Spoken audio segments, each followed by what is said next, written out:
How's it going, everybody? So I have a question for you. Is fan service bad? Fan service is usually a divisive topic amongst any fan base, and it's usually an argument between it's not the worst and it ruins the series. At least that's how the discussions go amongst people who think that fan service is synonymous with lewd scenes and not what it actually means, which is simply giving the fans what they'd want, at least in the author's mind. And that's the first thing that needs to be mentioned. Fan service isn't bad. It's giving the fans what the author, illustrator, artist, or an animator thinks the fans would want to see. Ecchi scenes in anime get put on blast because they are rarely properly integrated into something that's not overtly an ecchi series. Something like Super Saiyan 3's transformation, especially in the anime, is fan service. It's giving fans a long, drawn-out, hype-as-hell scene that they can gush over for a long time, and it's a lot of people's favorite Dragon Ball moment. Another example from Dragon Ball is Goku's hair flashing white in the Super Broly movie. It was absolutely unnecessary, but it drew the fans in more because everybody got so hyped up watching it. A more modern example would be Sukuna vs Maharaga. Especially the extended version of the fight, that is nothing but fan service.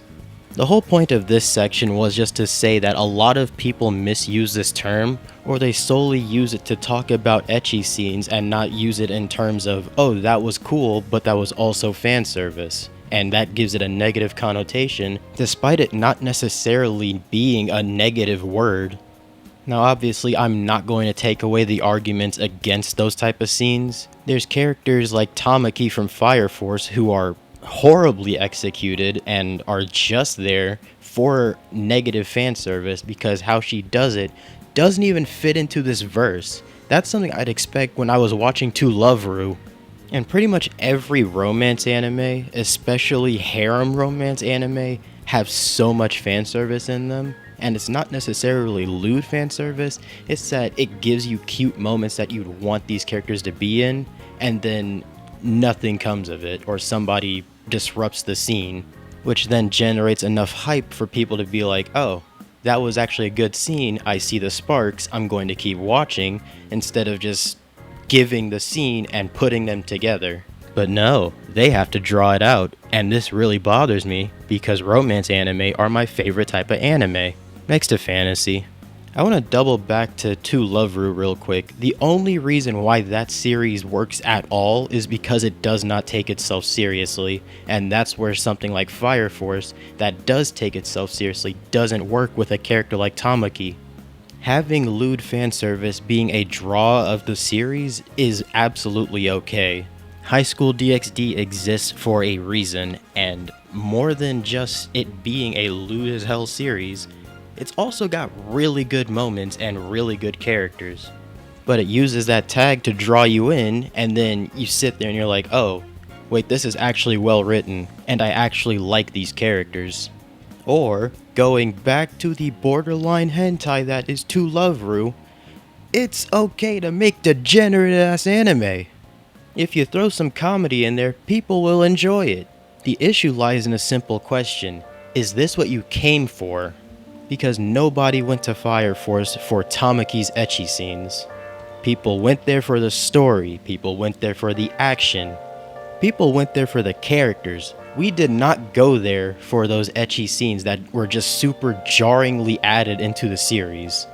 I jab at Fire Force for that a lot, but there's other series that do it. Chivalry of a Failed Knight is also one. I really like that series, and it is also a really good example of both sides of fan service. That final fight is one of my favorite things to come out of anime, but also abrupt ecchi, especially with how some of it was implemented, did not sit right with me even when I was a teenager who watched this. Going back to High School DxD, it was better at blending serious and ecchi into the series than most series that I have watched, where you could get a bathhouse scene and then you can get a Juggernaut drive scene where you are whiplashed as hell if you just jump between the episodes, but also really fun to watch.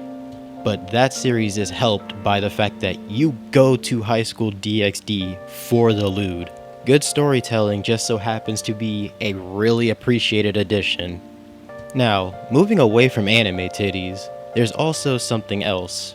Dialogue, added scenes, and fleshed out scenes. Most anime do add and should continue to add dialogue and scenes because that's how these series get put on the map. Moments like Solo Leveling's Arise, Jujutsu Kaisen's Domain Expansion, Demon Slayer's Hinokami Kagura, or a personal favorite of mine, I Am the Bone of My Sword from Fate Stay Night. Almost any series with any amount of real traction will have a defining moment, and those defining moments are usually some type of fan servicey moment, or at the very least fan service adjacent, meaning that it was necessary but also they put way more time into it so that they could feed the fans what they wanted to see. The other part about fan service adjacent, as I'm calling it, is that it rides the hype that manga readers set for a series when they hear that their favorite series got announced for an anime. Like for instance, if you ask a One Piece fan why you should get into One Piece, tell them wait until you get to Arlong Park, specifically the walk on Arlong Park. That sets the hype for it, meaning that it has to deliver, and if that hype is there, they're going to continue the series and they might even fall in love with that series, if it's executed properly. It's about the anticipation that the fans before the series even got an anime, or who have been watching and keeping up with a series, have set for the people just getting into it because it got an anime adaptation, or because they've been keeping up with the series long enough to tell you what to look forward to. To just close this out, fan service is just as the name implies. It's serving the fans. What meanings you add on to it after that on a personal level is up to you, but at the end of the day, that's what it means. Boobs and ass are a form of fan service, but the discussion needs to go beyond lewd series and scenes. It's okay to point out the positives in fan service, and to call it fan service when you talk about it.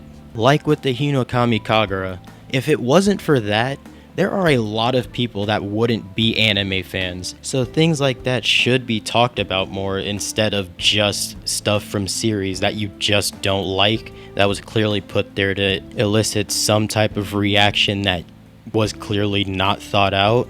Like an abrupt bath scene or a beach episode that was totally unnecessary. Because most fan service is not lewd. What a lot of you would probably consider your favorite anime moment is probably a fan service scene that you don't want to call that because that term has a negative connotation. Most of this was just me trying to say stop letting fan service be a negative term and let it just be what it is. But those are just my thoughts. Have a nice day. I will catch you later.